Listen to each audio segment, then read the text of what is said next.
আমলের মধ্যে সর্বোত্তম আমল ক্বালা রাসূলুল্লাহ সাল্লাল্লাহু আলাইহি ওয়াসাল্লাম ইস্তাকিমু ওয়া লান তুহসু ওয়া আলামু আন্না খায়রা আমালিকুম আস-সালাহ। তোমরা দ্বীনের উপর অটল থাকো। পরিপূর্ণ অটল থাকা তোমাদের জন্য সম্ভব হবে না, তবে একটা আমল আছে, এই আমলটা সর্বোত্তম আমল। এটা যদি তোমরা কন্টিনিউ করতে পারো তো তোমরা দ্বীনের উপরে অটল থাকবে। সেই আমলটা হইল 5 ওয়াক্ত নামাজ। এই মাহফিলে আপনারা যারা উপস্থিত আছেন বুকে হাত দিয়া বলতে পারবেন 5 ওয়াক্ত নামাজ জামাতের সহিত আদায় করেন সবাই? পারবেন?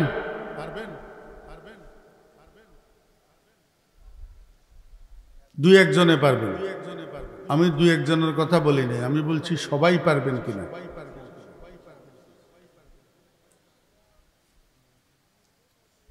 এমনিই তো আমরা আখেরি জমানার দুর্বল ইমানদার। আমরা জোহর আসর মাগরিব এশা ঠিক মতো পড়লেও ফজরের সময় উঠতে পারি না। জোহর আসর মাগরিব এশায় মসজিদে যদি 4 কাতার মুসল্লি হয়, ফজরের জমাতে হয় আধা কাতার। সেই জায়গাতে 11:30 বাজে আমি বয়ান শুরু করলাম, যদি 1 ঘন্টা বয়ান করি 12:30। এরপরে নাকি আবার সভাপতি সাহেবের সমাপনী বক্তব্য আছে, এরপরে আবার দোয়া। যদি এইখানে রাত্রের 1টা বাজে, বাসায় যাইয়া শুইতে শুইতে কয়টা? এরপরে যারা দুর্বল নামাজি আছে এরা তো দূরে থাক, যারা সবল নামাজি এরাই উঠতে পারবে না। এর চেয়ে বড় কথা, যেটা সত্য কথা, হক কথা আমাকে বলতে হইতেছে, নাউজুবিল্লাহ, আমরা হুজুরেরাই উঠতে পারবে না।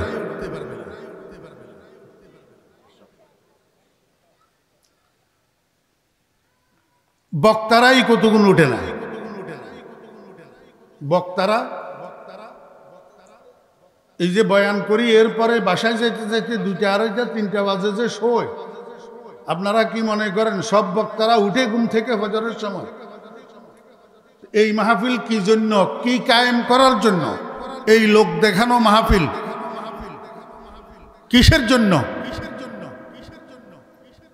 সর্বোপরি কথা, নাহা রাসূলুল্লাহ সাল্লাল্লাহু আলাইহি ওয়াসাল্লাম আনিস সামারে বাদাল ইশা। আমাদের আমল, আমাদের ইবাদত সব নবীজির আদর্শ মোতাবেক হইতে হবে কিনা বলেন? জি, যদি নবীজির আদর্শ মোতাবেক না হয় সেটা ইবাদত হবে? রাসূল আকরাম সাল্লাল্লাহু আলাইহি ওয়াসাল্লাম ইশার নামাজের পরে গল্প গুজব করার জন্য নিষেধ করছেন। রাসূল আকরাম সাল্লাল্লাহু আলাইহি ওয়াসাল্লাম ইশার নামাজটাকে একটু দেরি করেই পড়তেন। এশার নামাজের পরে নবীজি আর কোনো কাজ করতেন না, কোনো কথা বলতেন না, সাথে সাথে শুইয়া যাইতেন। কিছুক্ষণ শোয়ার পরে নবীজি আবার উঠতেন, ওযু করে 4 রাকাত নামাজ পড়তেন, লম্বা লম্বা সূরা দিয়া, লম্বা লম্বা কেরাত দিয়া। এই 4 রাকাত লম্বা লম্বা কেরাত দিয়া নামাজ পড়ি নবীজি আবার শুইতেন। এইভাবে 3 বার রাসূলুল্লাহ সাল্লাল্লাহু আলাইহি ওয়াসাল্লাম শুইতেন আর উঠি নামাজ পড়তেন। শেষবার 4 রাকাত নামাজ পড়ার পরে আরো 3 রাকাত পড়তেন ভিতির। এটা হলো শেষবার। মোট 15 রাকাত নামাজের মধ্যে 12 রাকাত তাহাজ্জুদ আর 3 রাকাত ভিতির। আমাকে বলেন, আপনারা এখানে যে শ্রোতারা আছেন, এমনও তো শ্রোতা আছেন জীবনে একদিনও তাহাজ্জুদের নামাজ পড়েন নাই। আছেন না নাই? জি, তাহাজ্জুদের নামাজ যে একটা জিনিস আছে এটা অনেকে জানেন না, যে এমন নামাজিও আছে। এই মাহফিলগুলা কি জন্য? এই মাহফিলগুলা মানুষকে সুন্নত শিক্ষা দেওয়ার জন্য। এই মাহফিলগুলা মানুষকে আল্লাহর মোহাব্বত শিক্ষা দেওয়ার জন্য। এই মাহফিলগুলা মানুষকে তাহাজ্জুদ শিক্ষা দেওয়ার জন্য। এগুলা তো এখন প্রদর্শনী হয়ে গেছে। এই মাহফিলগুলা তো জনসভা হয়ে গেছে।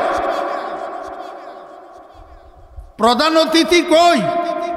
পোস্টারের মধ্যে সবের উপরে নাম একটারে মোটা করে দিয়া হেতেরে প্রশংসা প্রশংসা করিয়া মাইকের ভিতরে হাওয়া দিয়া ফুলাইয়া হেতেরে রাত্রে 11:30 বাজে স্টেজে আনার কি অর্থ?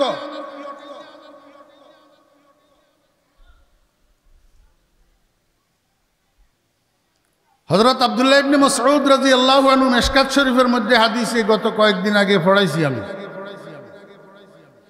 আব্দুল্লাহ ইবনে মাসউদ রাদিয়াল্লাহু আনহু সপ্তাহে একদিন ওয়াজ করতেন। ওয়াজ তো শ্রোতাদের মধ্যে একজনে কয়, হুজুর আপনার ওয়াজটা বড় আমাদের উপকারী, আপনি আমাদেরকে সপ্তাহের প্রতিদিন একটু ওয়াজ করেন। হযরত আব্দুল্লাহ ইবনে মাসউদ রাদিয়াল্লাহু আনহু বলেন, আমি যদি সপ্তাহের প্রতিদিন তোমাদেরকে ওয়াজ করি তোমরা বিরক্ত হবে। আমি ওয়াজ করাকালীন তোমাদের বিরক্তির দিকে লক্ষ্য করি, যেমনি ভাবে নবীজি আমাদেরকে ওয়াজ করার সময় বিরক্তির দিকে লক্ষ্য করতেন। নবীজি যখনই দেখতেন আমরা বিরক্তিবোধ করতেছি, সঙ্গে সঙ্গে নবীজি বয়ান বন্ধ করে দিতেন। আমাকে একটু বলুন তো, রাত্রের 11:30টার সময় কয়টা শ্রোতা আগ্রহ সহিত শুনবে বয়ান? কি জন্য? আমি তো এখানে আসার পরপর আসি পৌঁছাইছি, খানা খাইয়া এতক্ষণ শুয়ে রয়েছি।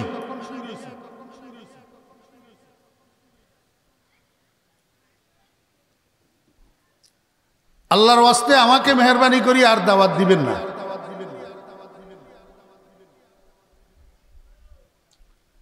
মানুষ আশা ভরসা করে বসে রয়েছে, আমি দোয়া করে দিতাম বা সভাপতি সাহেবের শাড়ি দিয়ে উঠে যেতাম।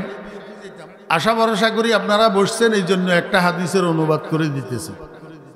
লম্বা কথা বলবো না, কারণ এই বয়ানের কারণে, এই মাহফিলের কারণে একটা মানুষের যদি ফজরের নামাজ ছুটে, ফজরের জামাত ছুটে, তাহলে আমি ফরিদুদ্দিনও কিয়ামতের ময়দানে আল্লাহর দরবারে জবাব দিতে হবে।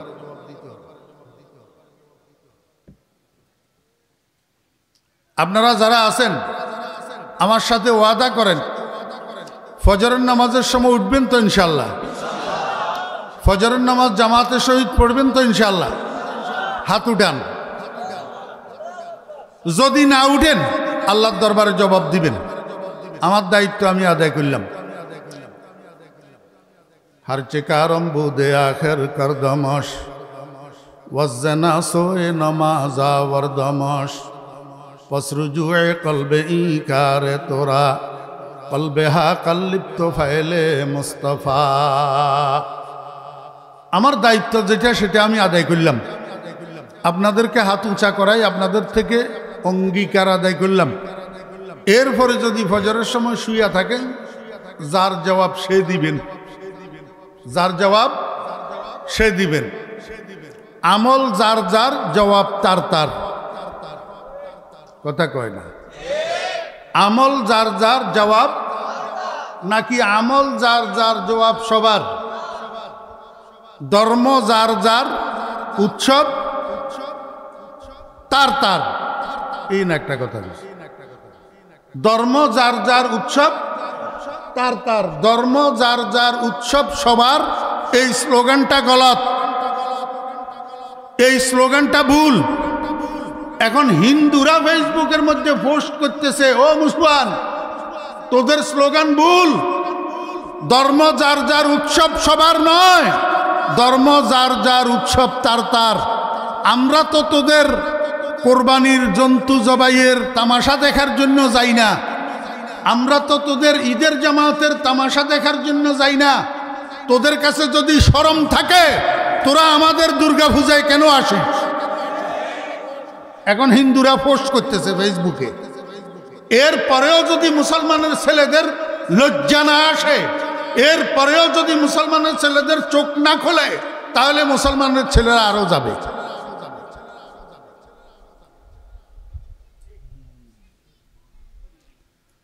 قال رسول الله صلى الله عليه وسلم سبعة يظلهم الله في ظله يوم لا ظل إلا ظله إمام عادل شاب نشأ في عبادة الله رجل قلبه معلق بالمسجد إذا خرج منه حتى يعود إليه رجلان تحابا في الله اجتمعا على ذلك وافترقا عليه ورجل دعته امرأة ذات حسب وجمال فقال إني أخاف الله ورجل تصدق بصدقة فأخفاها حتى لا تعلم شماله ما تنفق يمينه ورجل ذكر الله خاليا ففاضت عيناه أو كما قال النبي عليه الصلاة والسلام এই ফুরাটা আমাদের প্রিয় নবী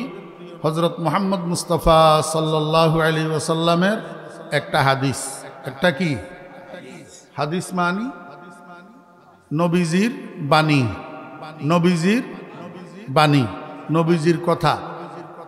1450 বছর আগে নবীজির ভাষা আরবি ভাষায় যেমনিভাবে নবীজির জবান থেকে বাইর হইছে, হাদিস শরীফ থেকে মুখস্থ করি আমি আপনাদেরকে শুনাইলাম।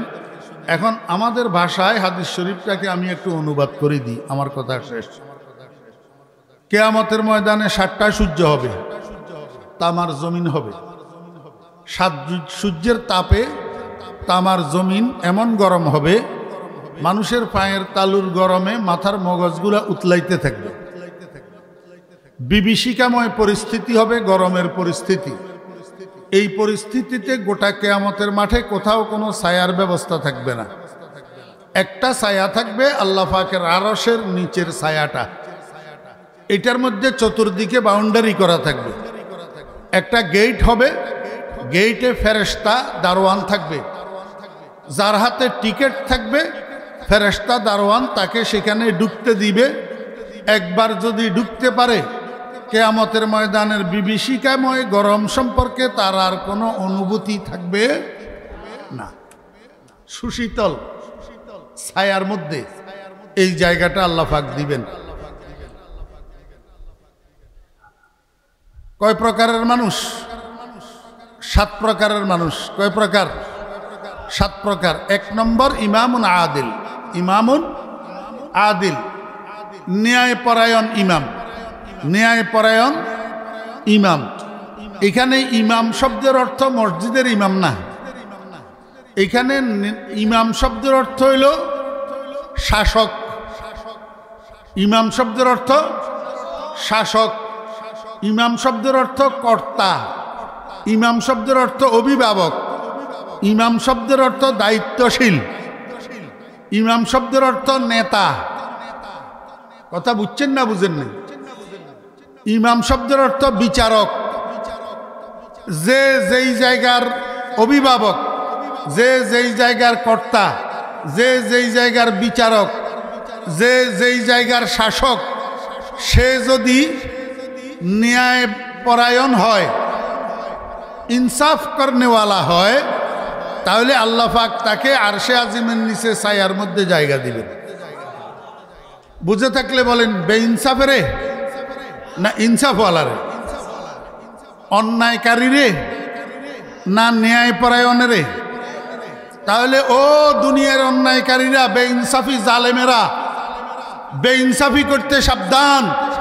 কিয়ামতের ময়দানের বিভীষিকাময় গরম বরদাস্ত করার ক্ষমতা কোনো মানুষের নাই। জুলুম করতে সাবধান, ও জালেমের গোষ্ঠী, সাবধান। শেষ 1 নম্বর। 2 নম্বর, শাবুন নাশা ফি ইবাদাতিল্লাহ। একটা মানুষের জীবনের মধ্যে 3টা কাল থাকে। একটার নাম বাল্যকাল, আর একটার নাম বৃদ্ধকাল। এই 2টা বয়সের প্রথমটা হইল অপ্রাপ্ত বয়স। বাল্যকাল অপ্রাপ্ত বয়স, বৃদ্ধকাল প্রাপ্তি হারানোর বয়স। প্রাপ্তি হারানোর বয়স। আর এই দুই কালের মাঝখানে হলো যৌবন কাল। এই কালটা হলো 16 কলায় পরিপূর্ণ কাল। 16 কলায় পরিপূর্ণ কাল। যেহেতু এই কালটা 16 কলায় পরিপূর্ণ, সেহেতু এই কালে একটা মানুষ যা ইচ্ছা তা করতে পারে। একটা বালকে যা ইচ্ছা তা করতে পারে না, একটা বুড়া মানুষে যা ইচ্ছা তা করতে পারে না, কিন্তু একটা যুবক যা ইচ্ছা তা করতে পারে যৌবনের উদ্দীপনার কারণে। আল্লাহ পাক বলেন, ও যুবক, তুমি যৌবনের উদ্দীপনাটাকে যদি কন্ট্রোল করতে পারো, যৌবনের গরমিটাকে যদি নিয়ন্ত্রণ করতে পারো, যৌবনটাকে আমার নাফরমানির মধ্যে না লাগাইয়া যদি আমার ইবাদতে মগ্ন হইতে পারো, কিয়ামতের ময়দানে আমি তোমাকে আমার আরশের নিচে জায়গা করে দেব। কাকে? যুবকদেরকে। এই জন্য আল্লাহর কাছে যৌবনকালের ইবাদত বেশি প্রিয়, বেশি প্রিয়। কারণ যার কাছে টাকা নাই সে অহংকার করার সুযোগ নাই। যার কাছে টাকা আছে সে যদি অহংকার না করে তাহলে এটা গুণ। এটা কি গুণ? একটা যুবক অন্যায় করতে পারে, তার কাছে শক্তি আছে, সে যদি অন্যায় না করে এটা গুণ। এটা কি গুণ? এই জন্য ও যুবক ভাইয়েরা, অন্যায় করিও না, যৌবনকে আল্লাহ পাকের ইবাদতের মধ্যে নিমজ্জিত করো। 2 নম্বর শেষ। 3 নম্বর, রাজুলুন কলবুহু মুআল্লাকুম বিল মসজিদ ইজা খারাজা মিনহু হাত্তা ইয়াউদা ইলাই। ওই মানুষ, যেই মানুষটা এক ওয়াক্ত নামাজ পড়ি আসার পরে তার দিলটা মসজিদের সাথে আটকি থাকে। মসজিদের সাথে কি থাকে? আটকি থাকে। বারবার ঘড়ি দেখে, বারবার সূর্যের দিকে তাকায়, বারবার কান খাড়া করে রাখে আজান হইতেছে কিনা। জোহরের নামাজ যে পড়ি আসলাম, আবার আসরের নামাজের সময় চলে যেতেছে কিনা। তার অন্তরটা মসজিদের সাথে লাগা থাকে। কথা বুঝছেন না বুঝেন নাই? 4 নম্বর, রাজুলানে তাহাব্বা ফিল্লাহ ইজতামা আলা যালিকা ওয়াফতারাকা আলাইহি ওয়া ফি রিওয়ায়াতিন ওয়া তাফাররাকা আলাইহি। দুইজন মানুষ একজন একজনকে ভালোবাসে আল্লাহর জন্য। কার জন্য? আল্লাহর জন্য। কারো সাথে দুস্তি রাখে আল্লাহর জন্য, কারো সাথে দুশ্মনী রাখে আল্লাহর জন্য। একটা ছেলেকে আরেকটা ছেলে ভালোবাসে, বন্ধুত্ব রাখে, ছেলেটা নামাজি এই জন্য। আরেকটা ছেলেকে দেখতে পারে না, ছেলেটা মদদি এই জন্য। কথা বুঝছেন না বুঝেন নাই? তাহলে আমরা একে অপরকে ভালোবাসবো দুনিয়ার জন্য না আল্লাহর জন্য? আল্লাহর জন্য। কয় নম্বর গেল? 4 নম্বর। 5 নম্বর, রাজুলুন দাআতহু ইমরাআতুন যাতু হাসাবিন ওয়া জামাল ফাকালা ইন্নী আখাফুল্লাহ। কোনো একটা মানুষকে কোনো চরিত্রহীনা নারী যদি অসৎ কাজের জন্য আহ্বান করে, জেনার জন্য ডাকে, বেবিচারের জন্য আহ্বান করে, তো ওই লোকটা, ওই যুবকটা, ওই মানুষটা বলে যে আমি তোমার ডাকে সাড়া দিতে পারবো না, আমি আল্লাহকে ভয় করি, আমি আল্লাহকে ভয় করি। এক কথায় চরিত্রের যদি হেফাজত করে, চরিত্রের যদি কি করে? হেফাজত করে। যেই যুবক চরিত্রের হেফাজত করে, কোনো বেবিচার জেনায় লিপ্ত হয় না, ওই যুবক মারা যাওয়ার পরে যুগ যুগ ধরে, কাল কাল ধরে মাটি তার শরীরকে স্পর্শ করে না। প্রমাণিত। আমরা অভিজ্ঞতা থেকে কথা বলি, অভিজ্ঞতা থেকে। চরিত্রবান যুবক, যেই যুবককে কোনো বেহায়া নারী বেহায়াপনার জন্য আহ্বান করছে, সে রাজি হয় নাই, চরিত্রের হেফাজত করছে, 25 বছর পরে কোনো কারণে তার কবর খনন করা হয়েছে, দেখা গেছে কাফনের কাপড় সহ লাশ তাজা। আল্লাহ পাক তৌফিক দান করেন। 6 নম্বর, রাজুলুন তাসাদ্দাকা বিসাদকাতিন ফাআখফাহা হাত্তা লা তা'লামা শিমালুহু মা তুনফিকু ইয়ামিনুহু। যে ব্যক্তি গোপনে গোপনে দান সদকা করে, এমন ভাবে যে ডাইন হাতে কি দিল বাম হাতে জানে না। বাম হাতে এখন তো আমরা দান সৎকা করি, একটু নারায়ে তকবীর মারহাবা নামটা মাইকে না বলা হইলে আমরা বেজার হই। আমরা কি হই? বেজার হই। গোপনে গোপনে দান সৎকা করে যে ব্যক্তি, তাকে আল্লাহ পাক কিয়ামতের ময়দানে আরশের নিচে জায়গা করে দিবে। 7 নম্বর, ওয়া যাকারাল্লাহ খালিয়ান ফাফাযাত আইনা। আল্লাহর হাবিব জনাব রাসূলুল্লাহ সাল্লাল্লাহু আলাইহি ওয়াসাল্লাম বলেন, যেই মানুষটা নির্জনে নিরিবিলি একা একা কোথাও বসে রইছে, কোনো কাজ করতেছে, এক জায়গা থেকে আরেক জায়গায় যাইতেছে, আশেপাশে কেউ নাই, এমত অবস্থায় আল্লাহকে স্মরণ করে, লা ইলাহা ইল্লাল্লাহ, আল্লাহু আল্লাহ, আল্লাহু আল্লাহ, এই নির্জনে আল্লাহরে স্মরণ করে, যে এমত অবস্থায় তার চোখের পানি জর্জর জর্জর করিয়া পড়ে, চোখের পানি জর্জর করি পড়ে। ও ভাই বন্ধুরা, দোস্ত আহবাবেরা, আর কোনো সময় যদি টাইম না পান, রাত্রে শোয়ার সময় ঘুমের বিছানায় তো আপনি একা, যুবক ভাইয়েরা, রাত্রে শোয়ার বিছানায় আপনি একা না, সাথে সাথে তো ঘুম আসে না, তো কি করবেন? কিছুক্ষণ নিরিবিলি সেখানে আল্লাহকে স্মরণ করেন, আল্লাহর জিকির করেন, আর জিকির করতে করতে চেষ্টা করেন 2-1 ফোঁটা চোখের পানি নি কোনো বাইর হয়, আল্লাহর ভয়ে আল্লাহর মহাব্বতে 1 ফোঁটা চোখের পানি যদি বাইর হয়, ওই চোখের উপরে আল্লাহ পাক জাহান্নামের আগুনকে হারাম করে দেন। আল্লাহ পাক আমাদেরকে তৌফিক দান করেন। ওয়া আখিরু দাওয়ানা আনিল হামদুলিল্লাহি রাব্বিল আলামিন। আসসালামু আলাইকুম ওয়া রাহমাতুল্লাহি ওয়া বারাকাতুহু।